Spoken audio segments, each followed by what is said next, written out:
नमस्कार दोस्तों, आज के इस वीडियो में हम जानेंगे कुछ बातें यानी हिस्ट्री से संबंधित कुछ बातें, जिसमें हम पढ़ेंगे कि गुप्त वंश के बाद कौन से वंश का उद्भव हुआ तथा क्या क्या चेंजेस हुए।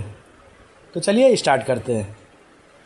गुप्त वंश के पतन के बाद पुष्यभूति वंश का उद्भव हुआ। जी हाँ, इसे कई जगह पुष्यभूति वंश भी कहा गया है। इसके संस्थापक पुष्यभूति थे। इनकी राजधानी थानेश्वर यानी स्थानेश्वर थी और इस वंश के सबसे प्रसिद्ध शासक रहे थे हर्षवर्धन। पुष्यभूति वंश का एक शक्तिशाली शासक था। उसने परम भाटक और महाराजाधिराज जैसी उपाधियाँ ली। उसका नाम था प्रभाकर वर्धन।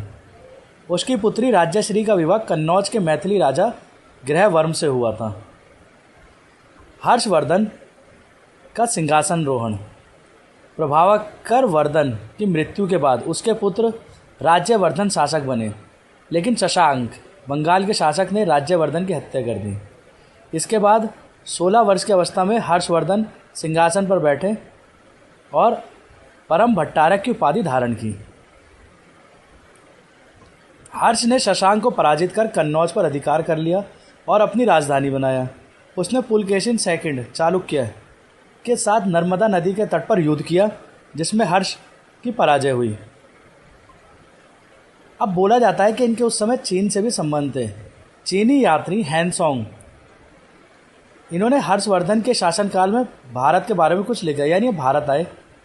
हर्ष ने 641 ईस्वी, 643 और 645 में चीन को दूत भेजा। हैंसोंग ने उस वर्ष यानी हर्ष के राजकुमार नीति और पंडित और शाक्यमुनि कहा गया। हैंसोंग ने अपने काव्य में हर्ष को एक अच्छा राजकुमार, एक नीति यानी पॉलिसी वाला बहुत बड़ा अच्छा पंडित और शाक्यमुनि कहा है।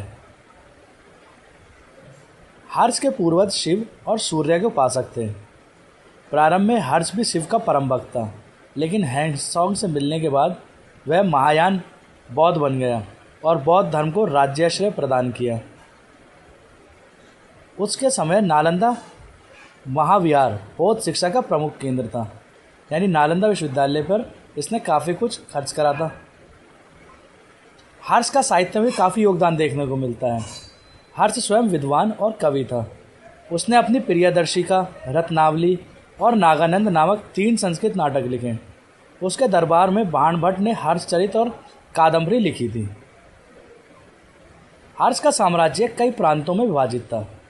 प्रत्येक व्यक्ति का प्रधान अधिकारी या राष्ट्रीय कहलाता था। ग्राम स्तर पर ग्राम सपटलिक होता था। पुलिस कर्मियों को चाट या भाट कहा जाता था। हर्ष के समय मथुरा सूती वस्त्र के लिए प्रसिद्ध था। तो दोस्तों, आज हमने जाना यानी उसके बाद गुप्त साम्राज्य के बाद कौन सा वंश आया। इसके साथ टॉपिक होता है खत्म। मिलते हैं अपनी नेक्स्ट वीडियो में। तब तक के लिए नमस्कार।